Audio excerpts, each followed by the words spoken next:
La idea un poco es hacer una muestra botánica de la flora nativa que crece principalmente en la zona costera. La idea es poder tener esta muestra como una forma de educar y enseñar, sobre todo a los niños, para que aprendan a cuidar y a reconocer la flora nativa de este lugar.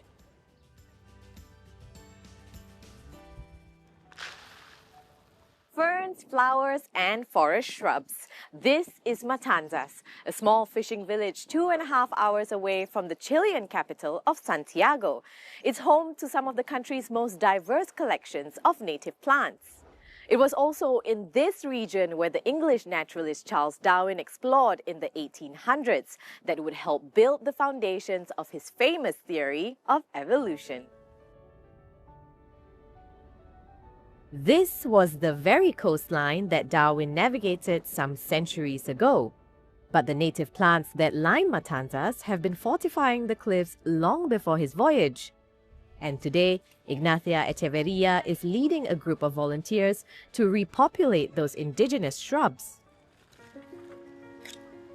La idea un poco es hacer una muestra botánica de la flora nativa que crece principalmente en la zona costera. La idea es poder tener esta muestra como una forma de educar y enseñar, sobre todo a los niños, para que aprendan a cuidar y a reconocer la flora nativa de este lugar.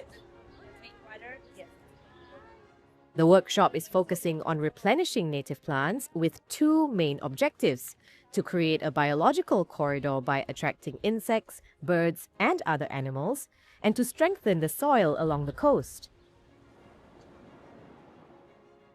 Riego, aquí entre los mismos vecinos, cuidar el lugar y estar echándoles agüita cada cierto tiempo, pero en el fondo también son plantas que están adaptadas a las condiciones de viento que son fuertes aquí en Matanzas, a la salinidad.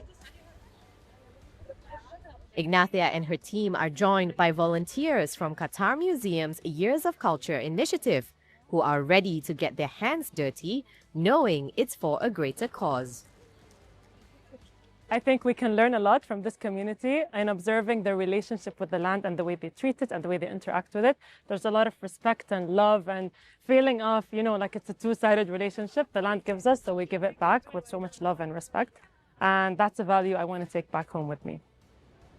In the background of the tree planting workshop is another hands-on initiative. But instead of plants, volunteers are using paint. Street art has been a canvas for self-expression in Chile since the 1970s.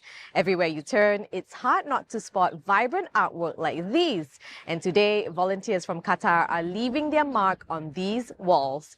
But beyond the art, you'll find that they reflect something much deeper. We try to find elements from the culture of Chile. We have here the seaweed and some of the creatures that are available here in the nature. And also from Qatar, we have the oryx, we have the palm tree, we have the boat, and we have the falcon, the camel, and other elements. Soha and her peers have found that despite being thousands of kilometers apart and separated by oceans and land masses, there are more similarities than differences between Qatar and Chile. Actually, we have in Qatar culture the sadzą fabric, which is really a remarkable fabric in Qatar. And we found the similar fabric here in Chile, which is looks like the same like sadzą. Humans are connected all over the world. Let's focus on the similarities and not the differences, because we are human. Every stroke of Soha's brush will now become enshrined and remembered as a lasting legacy of this cultural exchange, just like the shrubs and trees being planted by her fellow volunteers that will hopefully grow more roots of shared knowledge. Nearly 200 years since Darwin's voyage to South America, the plants he documented are being kept alive through initiatives that repopulate the species in the wild. And while it's taken root amongst the local population, partnerships with the international community allow the seeds of knowledge to be planted around the world, one tree at a time.